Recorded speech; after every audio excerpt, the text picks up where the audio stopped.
Hi, everybody. Happy Friday.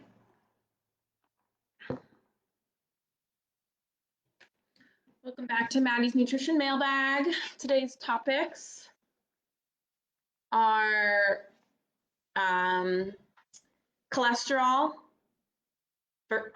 dietary cholesterol, so the cholesterol that you find in food, and then blood cholesterol, because there's a difference. And then the gluten-free diet, who it's appropriate for, who it isn't appropriate for, and if it's kind of the right idea for you. The science behind it. I'm going to give it 1 minute. As you're joining, comment below and say hi if you want.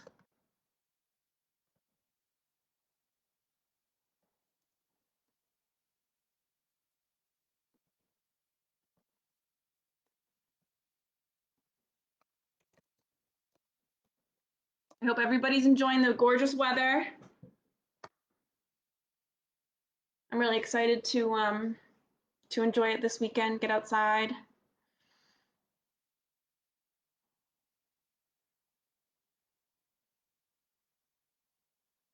Okay. So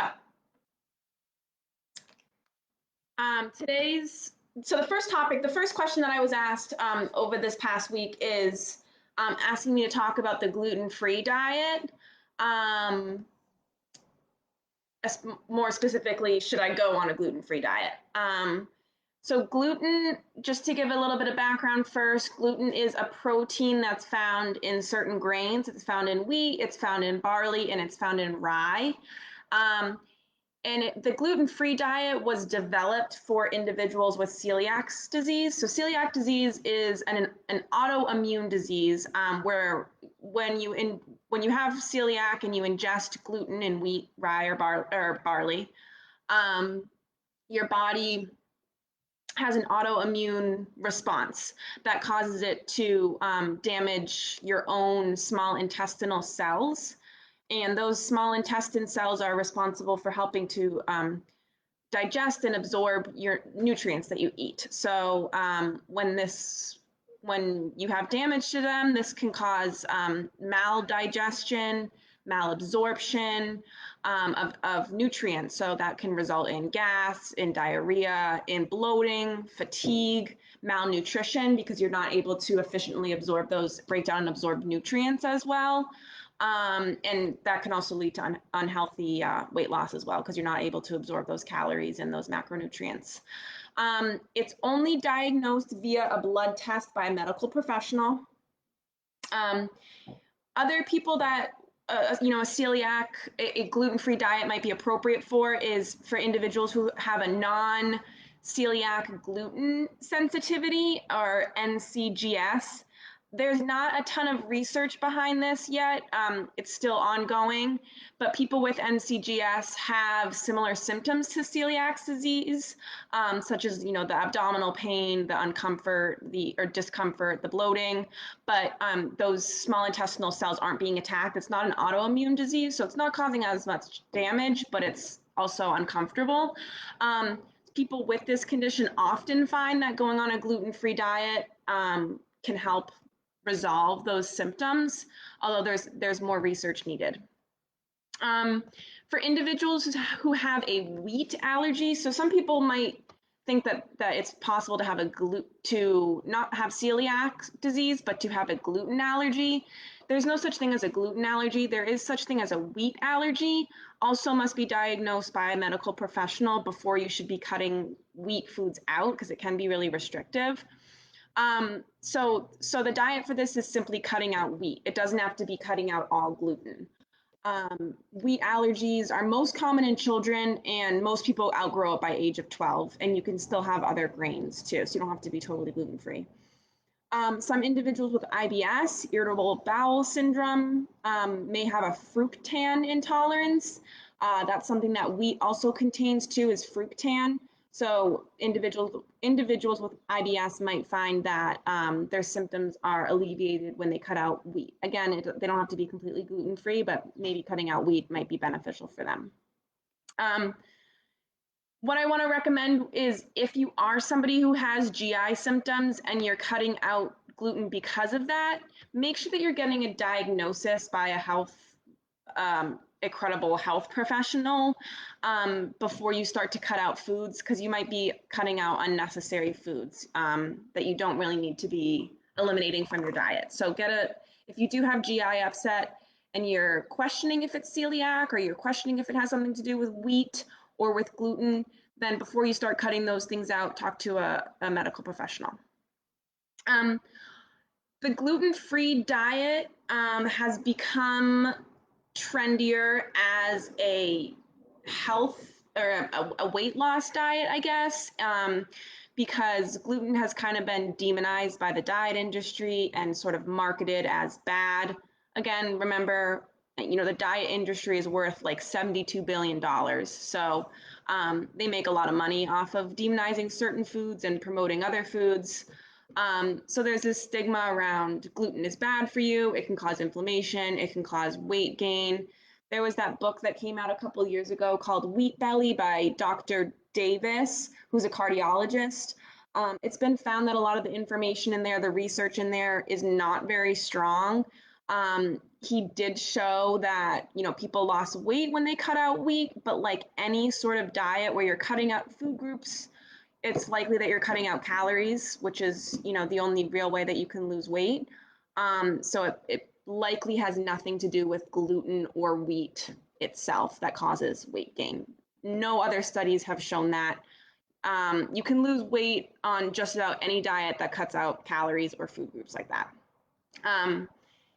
So gluten is not harmful to the body unless you have celiac disease. It's not an inflammatory protein if you don't have celiac disease.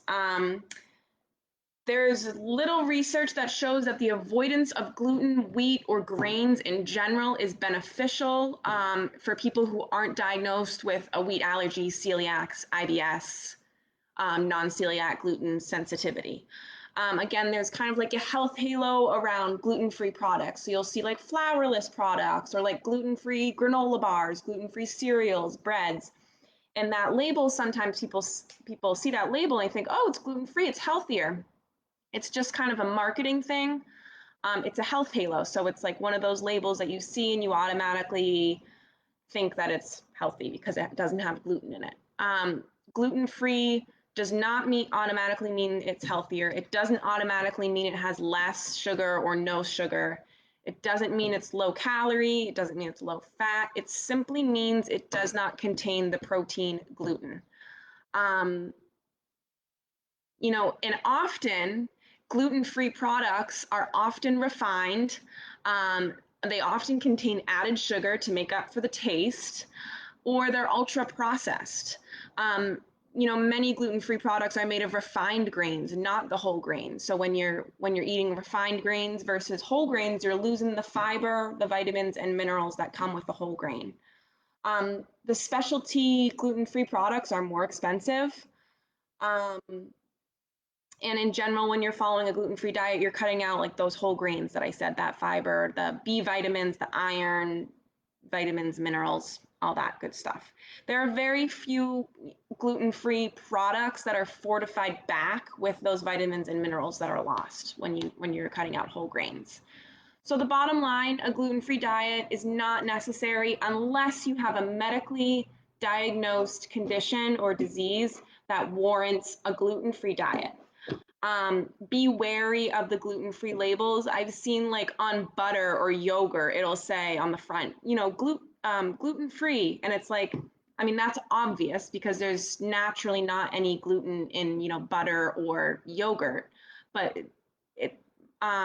companies just kind of stick that on there because they know that people see that and they automatically think it's a healthy thing. Again, gluten-free doesn't indicate the healthiness or the nutrient density of the food at all. Gluten doesn't cause weight gain. If you don't have a medical condition, it's not going to cause you any sort of inflammation and it's not bad for you. That is the bottom line with that. Another question that I got was, should I watch my cholesterol intake if I have high blood cholesterol? And I really like this question. Cholesterol, dietary cholesterol, so cholesterol in your food, doesn't necessarily raise cholesterol in your blood. So similar to the idea that when you eat fat, it automatically contributes to body fat. That doesn't. That's a similar myth to if you eat cholesterol, it automatically translates to high cholesterol. It just doesn't work like that.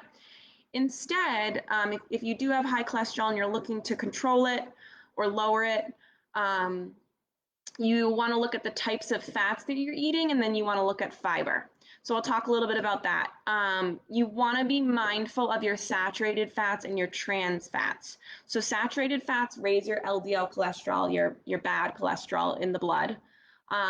They're found in animal products, so meat, poultry. So like if you're buying like a whole rotisserie chicken, the chicken itself is pretty lean, low in fat, but the skin on it does contain a lot of saturated fat. So make sure that you're choosing lean meats and taking the skin off your poultry. Saturated fat is also found in dairy fats. That's why the recommendation is to do low, no fat dairy, because when it is high in fat, it's high in that saturated fat. Um, and then fats and oils that are solid at room temperature naturally are high in saturated fat as well. So coconut oil is high in saturated fat, butter, lard, those solid fats at room temperature. You want to keep an eye out for trans fats too. This is like the worst kind of fat that you can be consuming. They lower your HDL cholesterol, your good cholesterol, and raise your LDL cholesterol, your bad cholesterol. So it's kind of a double whammy when you have trans fats. They're found in commercially prepared snack foods, pastries, fried foods, some margarines, vegetable shortening, and like just like prepared packaged like pastries, chips, cookies, things like that. So you want to try to avoid those completely if at all possible. With trans fats, just a little tidbit, the nutrition facts label, um, companies are legally allowed to say that there's 0 grams of trans fats, even if they have up to 0.49 grams of trans fat per serving. So as long as the one serving of the product doesn't have more than 0.49 grams per serving, they can write that there's 0 grams of trans fats in there. Um, so so you might see 0 on the nutrition facts label, but there might actually be some trans fats in there. So look on the ingredients list. Look for the word partially hydrogenated oils. That's going to be an indicator that there's trans fats in the product. Even if it says 0, it can be a little deceiving. Some foods that help with your cholesterol are your unsaturated fats, fats that are found in a lot of plant foods. So like your nuts, seeds, oils that are liquid at room temperature. So like your olive oil, avocado oil, sesame oil, um, peanut oil, those that are like naturally liquid at room temperature.